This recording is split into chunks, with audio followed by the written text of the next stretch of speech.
Hello, my friends. Welcome to Let's Talk, produced by WiseMindly Inc. I'm your host, Coach Che Marville. In this space, we dive into transformative conversations that hopefully inspire you to grow, heal, and have a deeper connection to yourself and to the world around you. So, let's talk, let's connect, let's grow together.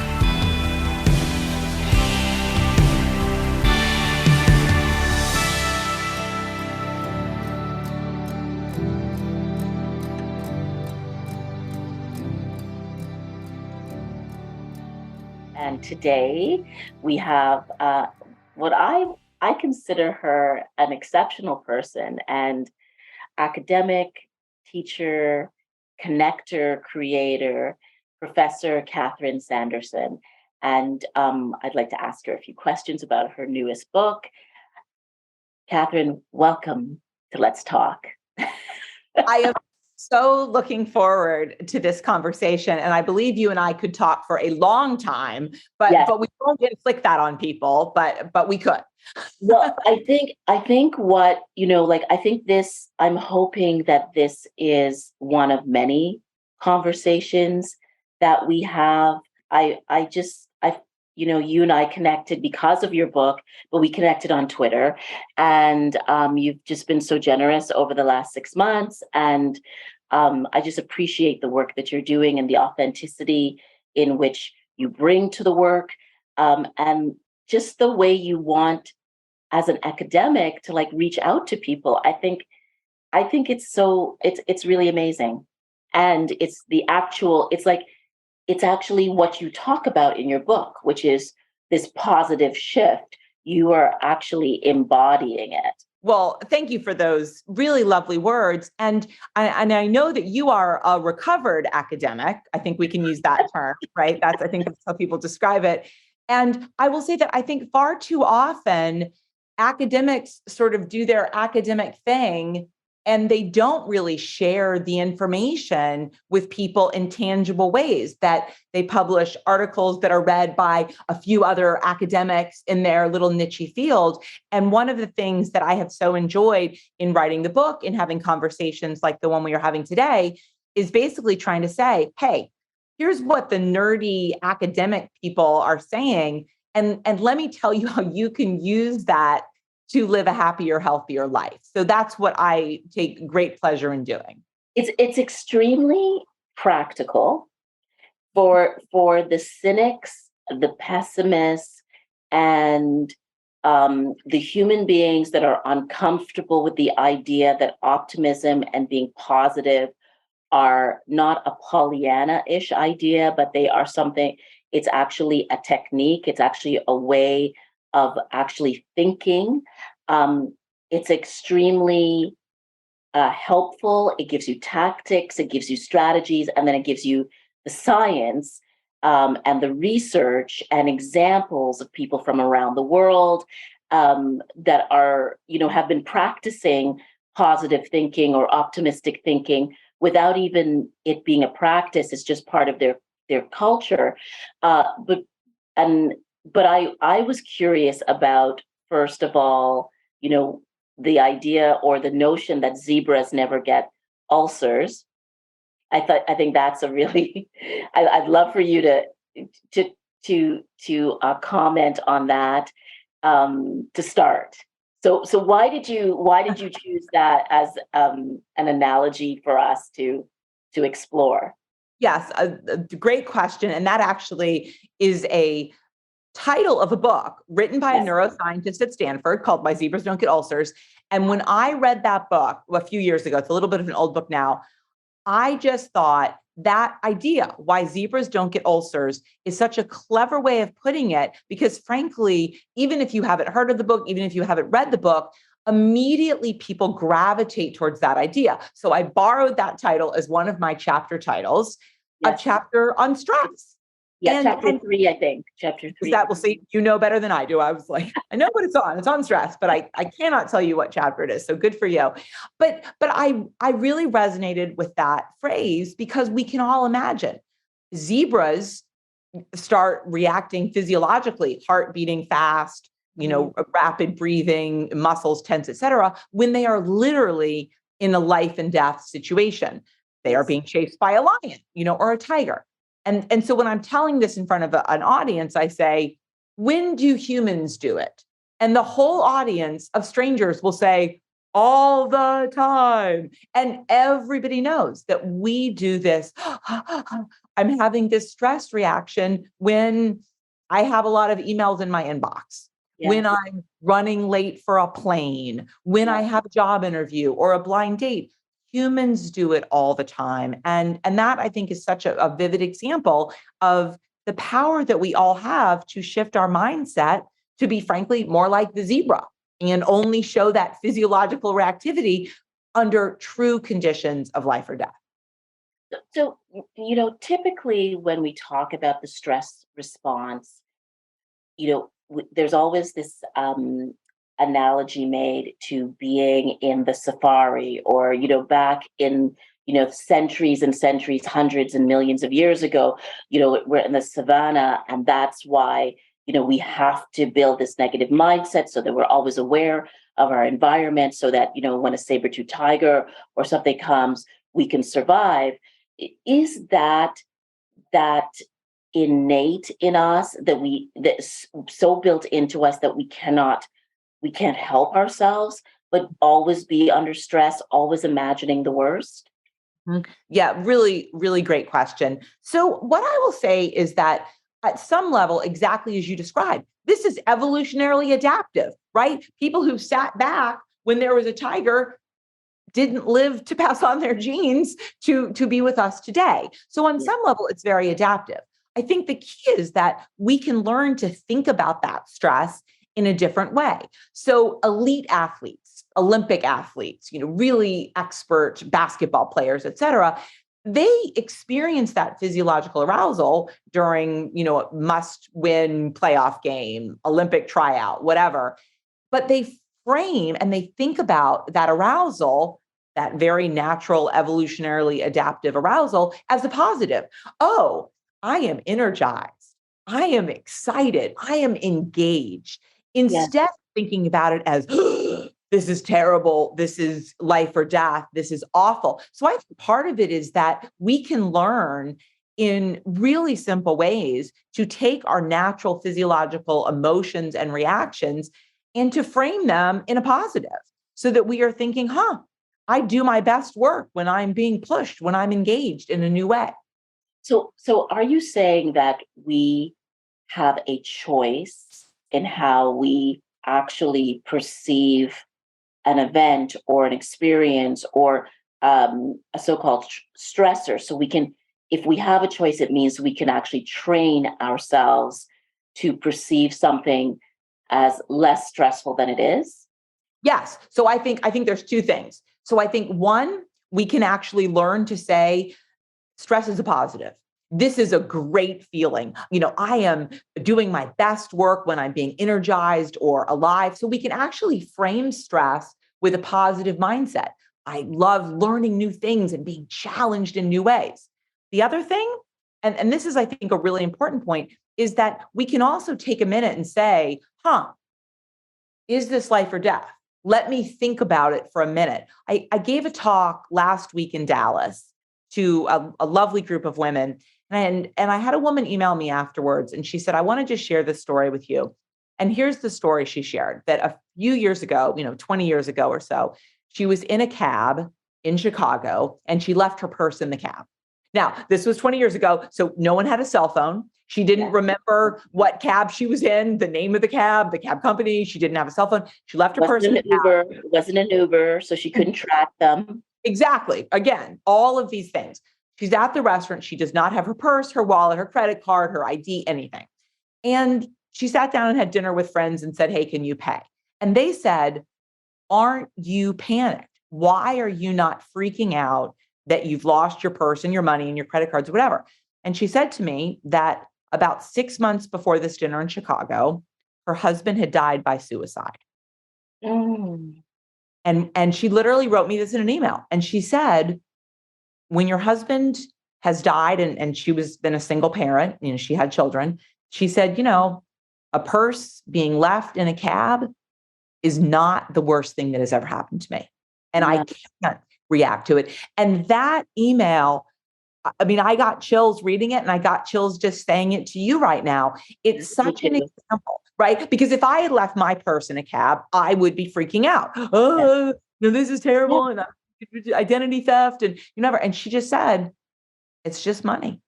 And and it was, and so I also think that sometimes when really difficult things happen, we get better at kind of saying, this is not the worst thing that's happened to me. That we can also, through really difficult, adverse experiences, learn by force to think about stressful events as less stressful than they might have been if we hadn't experienced that. Oh, well, first of all, my heart goes out to that woman, and how absolutely generous of her to also be able to share the story with you. So I'm so appreciative of you sharing that. But this makes me also think about what we're emerging from as we come out of the last 3 years, which have been transformational economically, financially, emotionally, psychologically, socially. It's been like it has been a revolution in many ways. Technologically, it's been a revolution.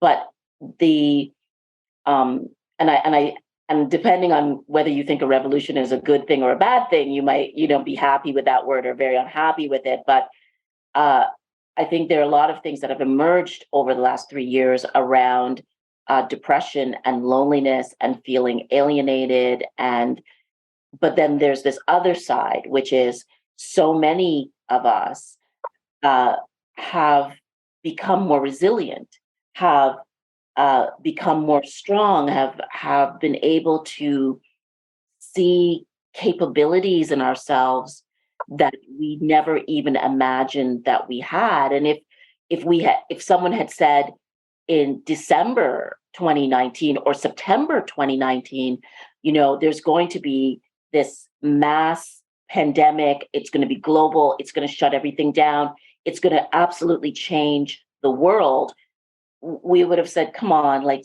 don't be so dystopian. That's a movie or a bad dream. I might not survive that.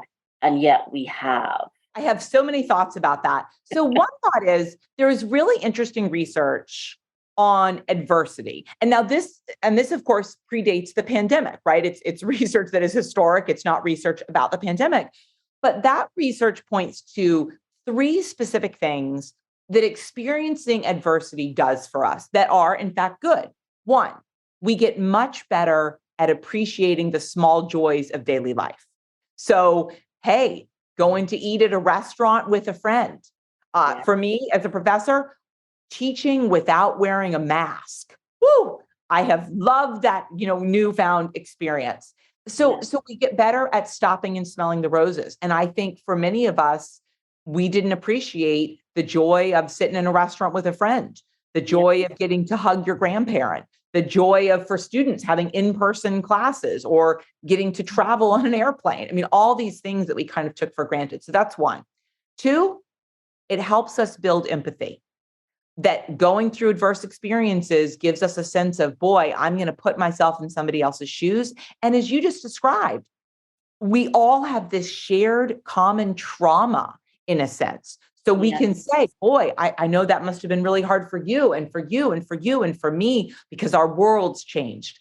3, and I think this is really what you just alluded to so well, it also does give us a chance to build skills in resilience, to be able to cope with things and kind of get some practice at doing that in a new way. So that's one set of things. We do know that adversity, whether that's a pandemic or divorce or getting fired or having a miscarriage or, different things can be advantageous. The other key thing that I want to highlight, which was really the first part of your question, is loneliness and belonging.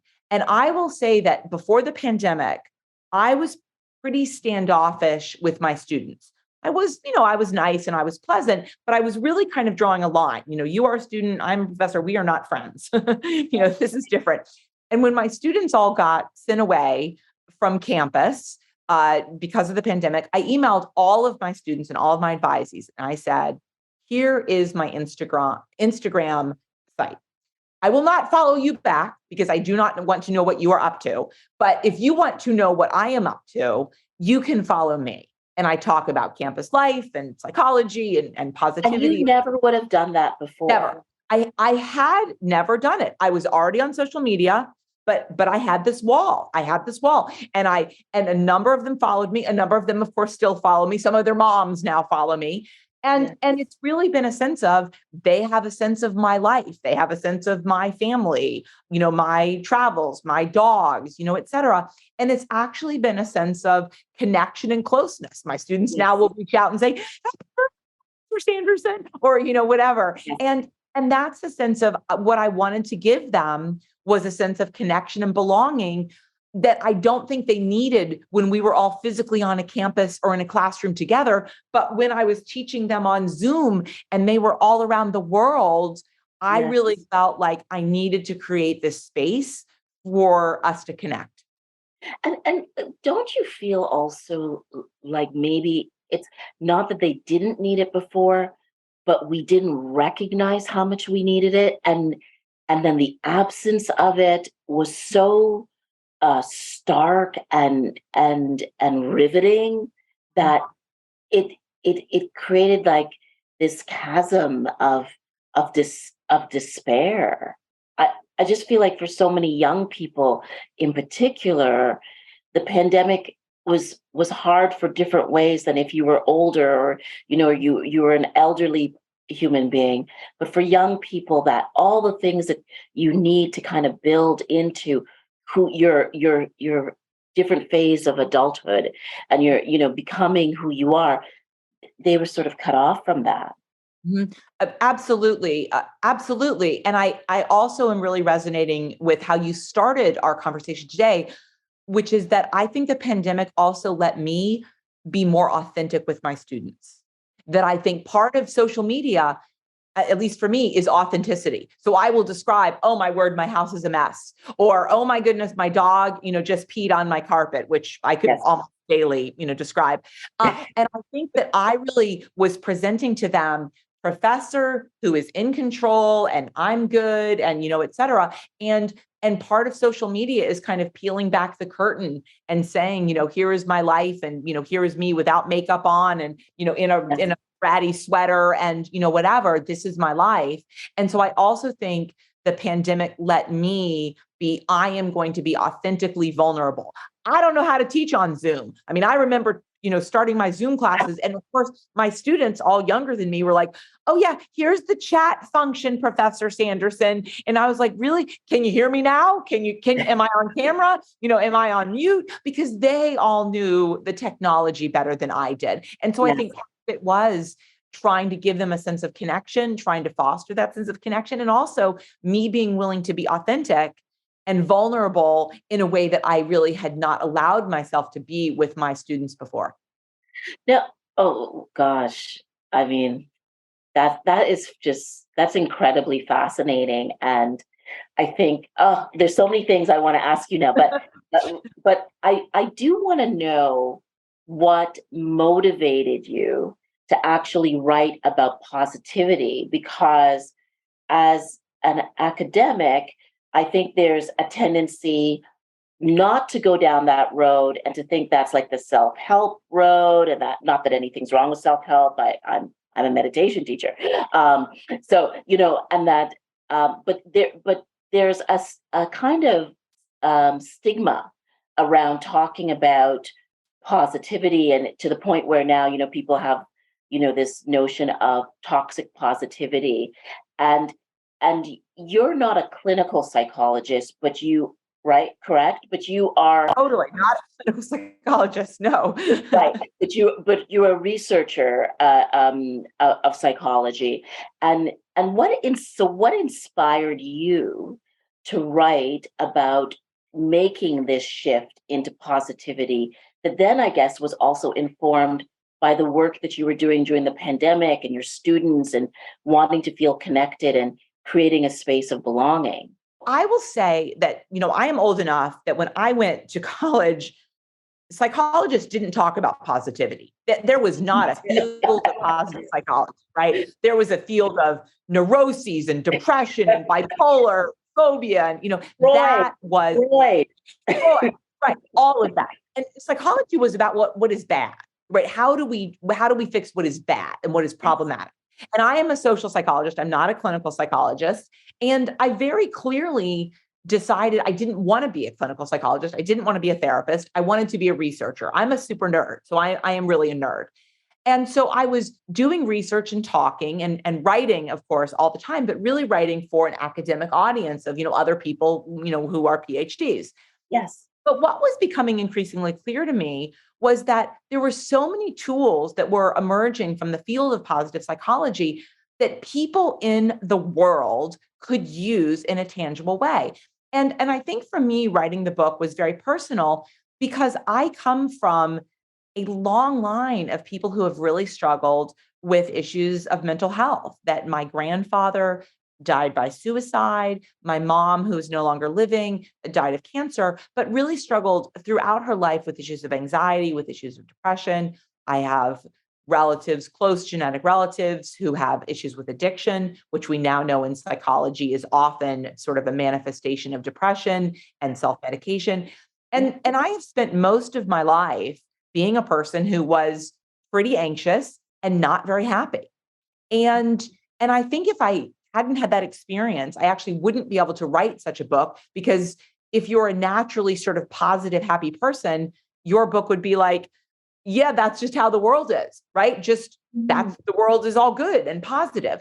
And so for me, understanding that there were tools and strategies in psychology, behaviors you can do, thoughts you can do, that can actually lead you to feel better in a sustained way. To me, that was really powerful. And so you're right, it is very self-helpy, but it's also, I'm going to say, self-helpy with a nerdy bent.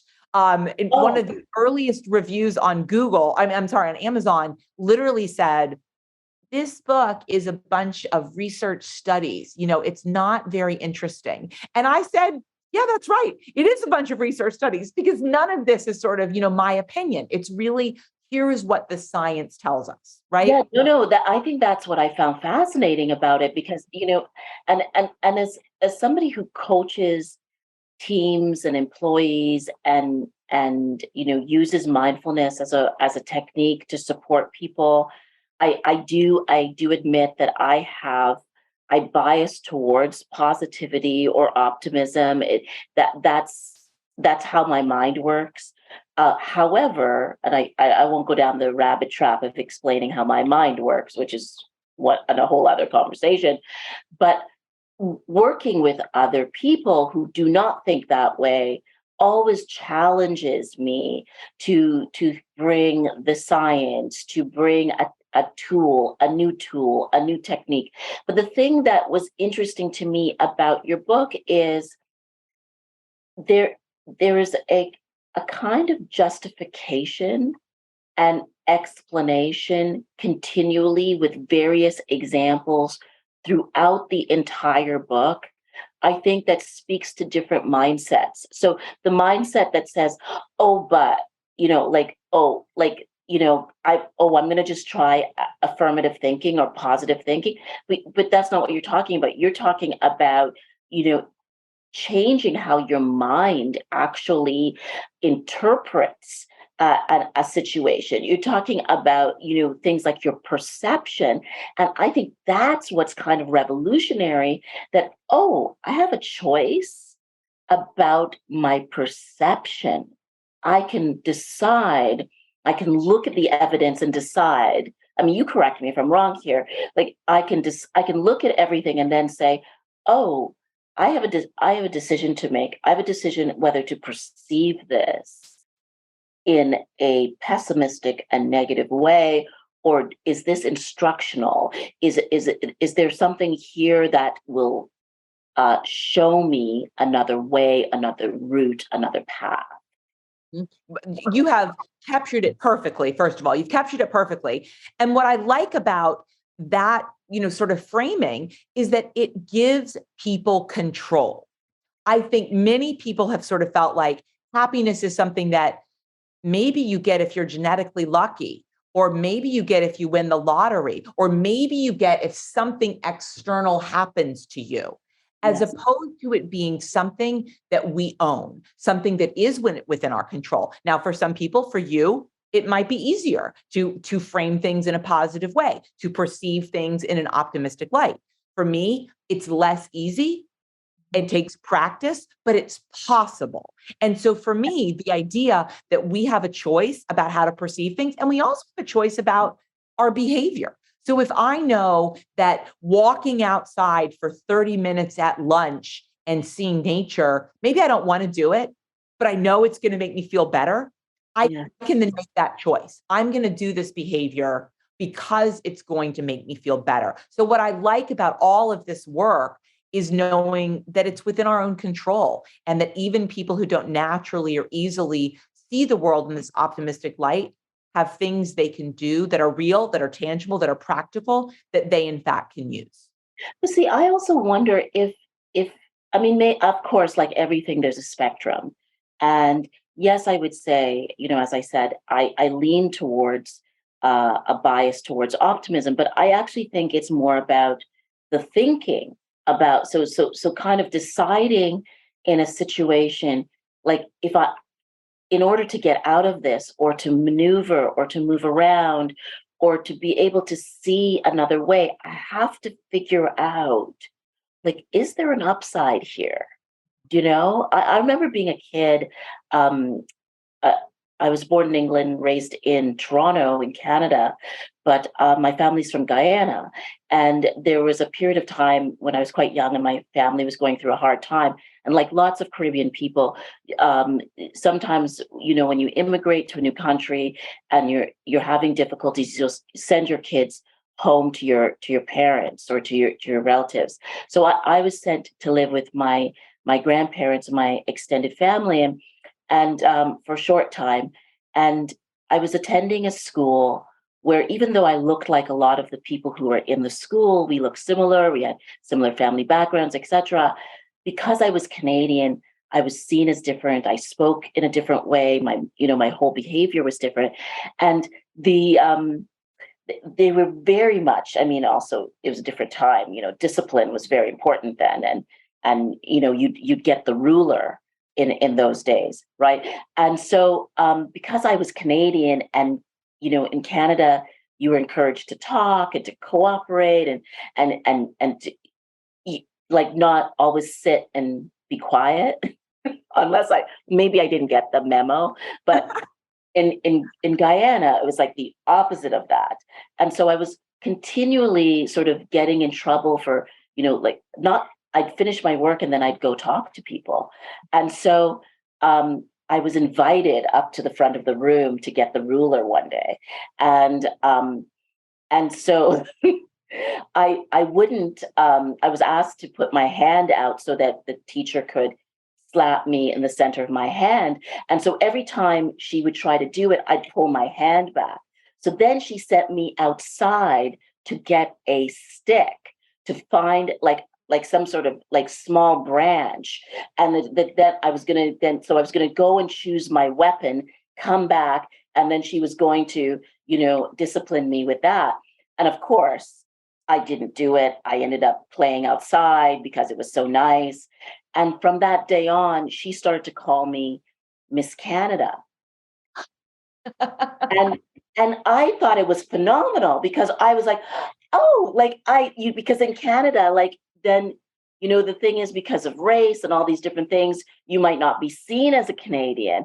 But here I was in this other country where I was like, yeah, the reason she's behaving that way is because she's a Canadian.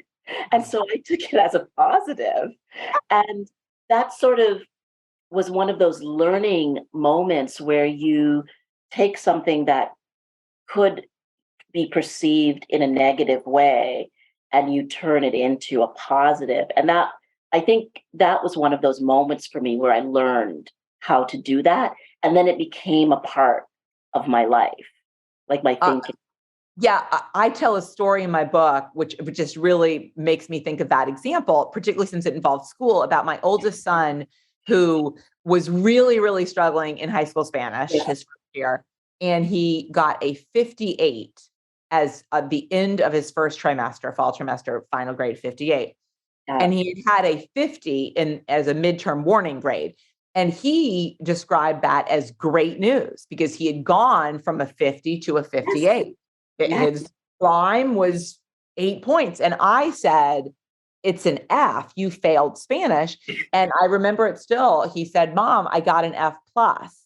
And there is not a plus, like that's not a grade, but that's exactly the same kind of thing, right? I interpreted it, frankly, his teacher also interpreted it as not particularly good, but he very much saw it as he was improving and he was moving from the 50 to 58. And I will say that kid who had this positive, I'm moving from the 50 to 58, decided to stick with Spanish. He ended up with an A minus at the end of the year. His teacher said, I've never seen anyone go, from an F to an A minus. And after high school, he spent a year living in Peru to become fluent in Spanish because he had that as his goal. And he has now graduated from college with a double major in psychology and Spanish.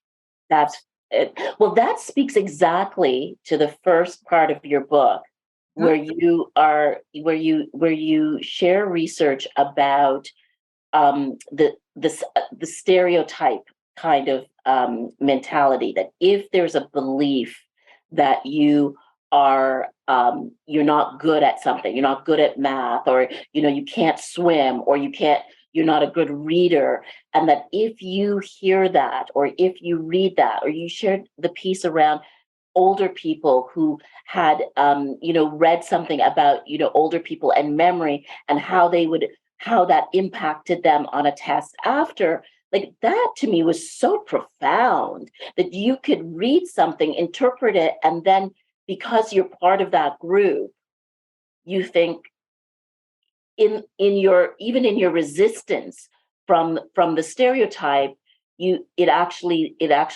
lowers your score, or you interpret it in a way that makes you feel less. Can you elaborate, explain it better than I can? Well, I mean, frankly, all of those examples that you gave illustrate the exact same point, that once you have a stereotype about yourself or about somebody else, you behave in certain ways and you interpret things in certain ways that confirm that stereotype. So as you just described, if you give older adults an article that says, with aging, your brain shows a natural decay in neural activity, impairing memory, they do worse on a memory test than if these exact same people read an article saying, with age, you have more experiences and that heightens neural connectivity, leading you to be able to remember things in a clearer, stronger way. So just giving people an article changes their scores on a memory test. And we can see that play out in all different things. An example that I often give is, we hear in our society, some people are naturally good at math and some people aren't. And as soon as you have the belief that based on your gender or your race or your income, some people are good at math and I'm not one of them, guess what you stop doing? You stop doing math. Yes. And then you're like, I'm not very good at math. Well, yes, that's because you gave up on math. And people who believe they're good at math keep working on math. So these are all ways that our stereotypes, our beliefs, our mindsets, our expectations actually create reality. How do you move from being in a mindset where, let's say you're somebody who's struggling with depression and anxiety? You hear all these things about, be a positive thinker, try, just listen to positive, affirmative things, and you've tried it and it doesn't work. From a scientific point of view, you have some examples of things that you can do, but can you share them with us now? What would you suggest someone try to do? Yeah. So really important practical question. So I will say, first of all, happiness is not one size fits all. And I say that because sometimes I think people have heard something like what you just said. Well, just try this or just try this. And the comment that I get the most, and I hope this isn't offensive to you, the comment that I get the most is, don't tell me to meditate. I don't like meditating. And then I say, don't meditate. So then do something else. And that's, I think, a perfect example is that for some people, meditation works great. And that's wonderful. If it doesn't work for you, then don't meditate. Then do something different. Yes. So what do we know very consistently? Very consistently in the literature, I think there are really three things. One, giving. Giving really helps. And what I love about this one is it can be giving anything. It can be giving time, volunteering. It can be giving money, donating to charity. It can be giving a homeless person money. It can be writing a check to your favorite charity. It can be giving blood. I had one of the most profoundly important experiences. I describe this in the book, in that a few years ago, about 8 years ago now, I was actually a match for somebody who needed bone marrow. Wow. And I donated bone marrow to a stranger, actually a Canadian. In fact, it was somebody who's, in fact, now that I'm thinking about it, the person was receiving, I don't know if the person was a Canadian. The person was receiving treatment in Toronto. That's where that it went, that my bone marrow went.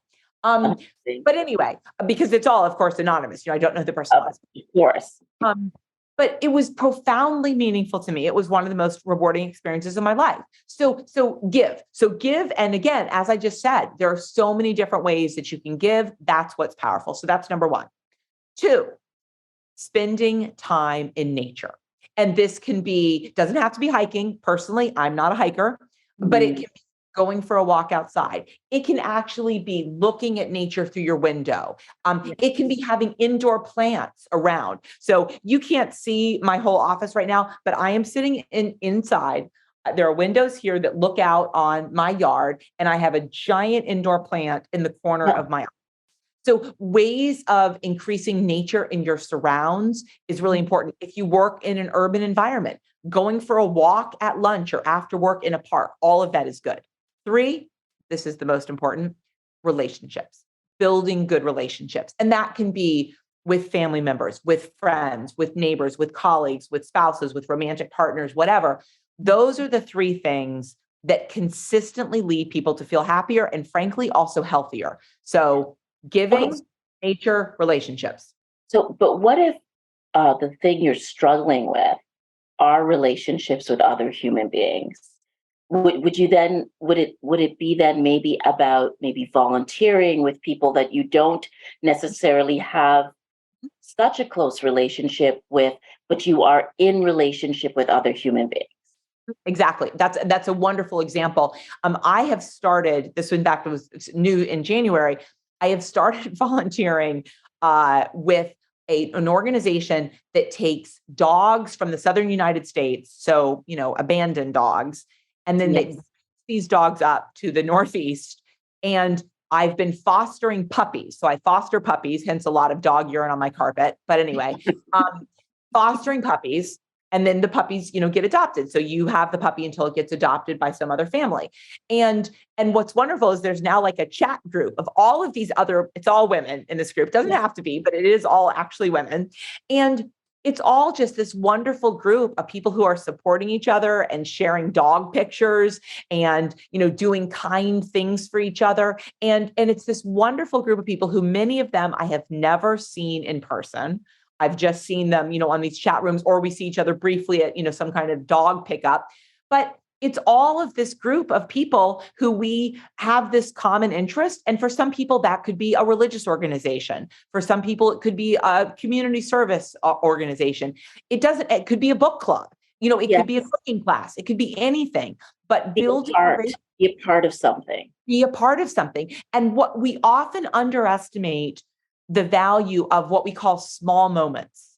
And that could be chit chat with your waiter, or the barista at Starbucks, or your mailman, or, the UPS driver. It doesn't have to be, some big, BFF or, romantic partner. These small moments of conversation are actually really meaningful.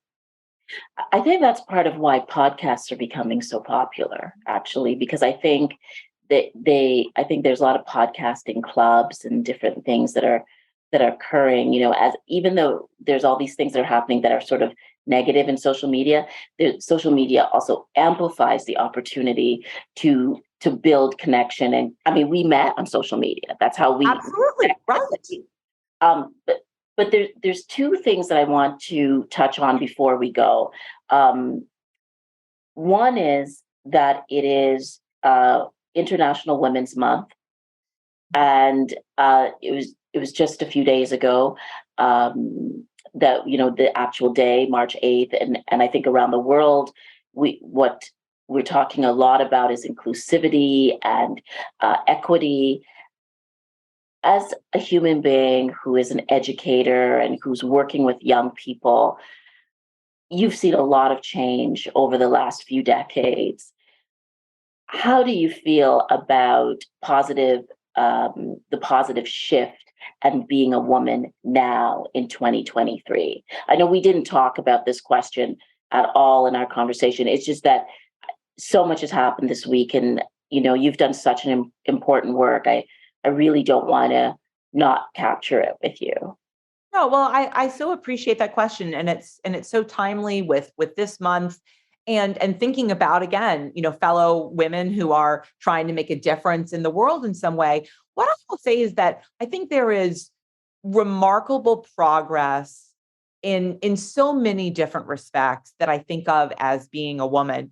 I remember in 2016, I took my daughter, who was then maybe 12, I think she was maybe 12 then, and I took her with me into the voting booth when Hillary Clinton was on the ballot. And of course, I had the assumption that Hillary Clinton would be our first president. That, as it turned out, did not happen. But I actually took Caroline into the voting booth with me. I have a picture of her, actually. I'm hoping this isn't illegal, filling in the circle. Because I felt like this was such a profound moment to take my daughter into the voting booth to vote for President of the United States, a woman. And of course, that didn't happen, although, she was, of course, a viable contender. But then I think of, for 4 years later, that there is a woman who is Vice President of the United States. And that is a moment that, whether, you are a Republican or a Democrat or, different political persuasions, it still is a moment for women. It still is a moment for women to see her, up there, being inaugurated in this really sort of high profile moment. And so I think of all of the ways in which I couldn't have imagined as a child growing up that a woman could be president. I mean, of course, a woman could be president, but I actually, this Monday, so 4 days ago, I was called to jury duty for the first time in a while. Yeah. And you watch a little, video about, being on a jury, and they described in the video that I honestly believe it was in the 1970s in the United States, women couldn't be on a jury. Like, a jury of your peers didn't include women. Yes. And that is my lifetime. Like, that isn't my grandmother's lifetime or my great grandmother's lifetime that a woman could serve on a jury. And so to me, there is certainly much to be depressed about in, lots of different respects. The pandemic has been harder on women than men. We know that for lots of different reasons. Women bore the brunt of a lot of cognitive labor of simultaneously working and teaching, homeschooling their child and et cetera. So we know that the pandemic was harder on women than men. But I will also say that I can look now and say there's been so much progress, and I'm so hopeful. My daughter is 18. I'm hopeful we will see more in her lifetime to come. Well, and this is the daughter. Is this the daughter that you thought maybe might have a disability or not survive? Yeah. Right. And your partner said, your husband said, let's not think about that. Let's focus on her living. Right. Yeah. Thank you for bringing that up. I actually start one of the chapters of my book when I was pregnant with Caroline. We went for an ultrasound, and they said, there is kind of this marker that we see on her brain. It's possible she will have this pretty severe genetic disorder, such that she wouldn't really survive. Like, she wouldn't, survive her first year. And, because again, I'm not a naturally happy person, I went to a state of, doom and gloom. I'm going to carry this baby. And it was pretty late in the pregnancy. I mean, I was at, 20 weeks, 21 weeks. It was not an early ultrasound. Yes. And, I'm going to have to carry this baby, who's going to die, who's going to Yes. die. I remember it was very moving when I read that sentence. Yeah. And that was literally how I thought of it. The rest of my pregnancy, I'm going to spend 4 months carrying a baby who's going to die. And my husband went out and bought like 8 pink things. Cause it was also when we learned she was a girl. It was the same ultrasound. I identified that she was a girl, and I had 2 sons. So I kind of was assuming it was going to be a third boy. And my husband went out and bought like, a pink blanket and a pink bear and a pink onesie and a pink whatever, drove home and said, this baby is going to be fine.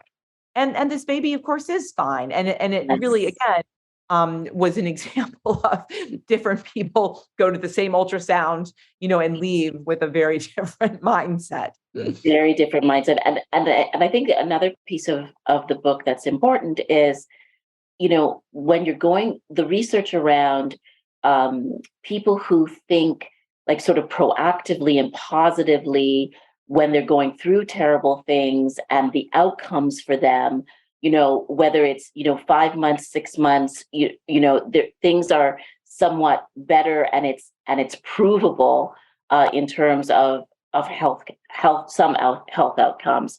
I think it's important for us to hear those types of things. But now, listen, I know you're busy and we're coming to the end, but I love the fact, I love so many things about the book. The fact that you started off a book about positivity by talking about stereotypes and like really grounding it in science and research about how people think and things that we can change, I think was very powerful. But I love that you mentioned Viktor Frankl, who is a hero of mine, and then of course Nelson Mandela.